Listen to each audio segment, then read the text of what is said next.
మంత్రివర్గ పునర్వ్యవస్థీకరణ ప్రక్రియ పూర్తితో ఇతర పదవులపై ముఖ్యమంత్రి చంద్రబాబు దృష్టి సారించారు. మండలిలో పెండింగ్లో పలు కీలక పదవులతో పాటు కార్పొరేషన్ పదవుల భర్తీపైన ఆయన కసరత్తు చేపట్టారు. వీటి భర్తీ ద్వారా ఆశావాహుల్లో అసంతృప్తి తగ్గించినట్లవుతుందని అంచనా వేస్తున్నారు.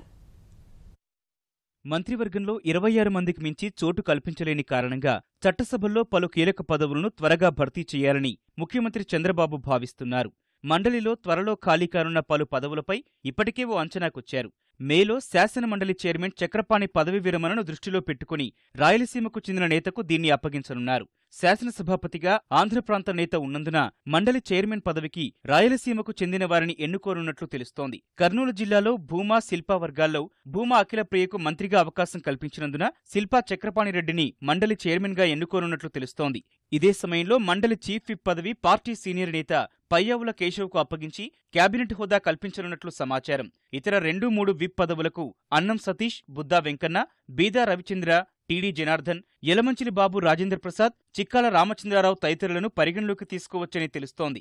మండలిలో లోకేష్తో పాటు ఉండే బృందం కావటం వల్ల అధినేత ఆచితూచి నిర్ణయం తీసుకోనున్నారు. మే నెలలోనే గవర్నర్ కోటాలో 2 ఎమ్మెల్సీ స్థానాలను భర్తీ చేయాల్సి ఉంది. వీటిలో ఒకటి కడపకు కేటాయించనున్నారు. కడప జిల్లాలో 2 వర్గాలుగా ఉన్న ఆదినారాయణ రెడ్డి, రామసుబ్బారెడ్డిలో ఆదినారాయణ రెడ్డికి మంత్రిగా అవకాశం ఇచ్చినందున రామసుబ్బారెడ్డికి గవర్నర్ కోటాలో ఎమ్మెల్సీ ఇవ్వనున్నారు.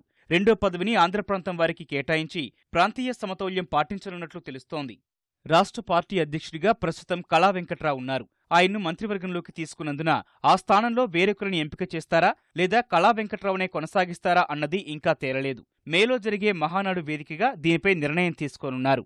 ఇటీవల జరిగిన ఎమ్మెల్సీల భర్తీలో స్థానం కల్పించలేకపోయిన పుష్పరాజ్కు ముఖ్యమంత్రి చంద్రబాబు కార్పొరేషన్ చైర్మన్ పదవి హామీ ఇచ్చారు. ఖనిజాభివృద్ధి సంస్థ, వైద్య మౌలిక సదుపాయాలు, ఫైనాన్స్ కార్పొరేషన్ ఇలా పలు కీలక కార్పొరేషన్లతో పాటు ఇతరత్రా కొన్ని ఖాళీలు ఉన్నాయి.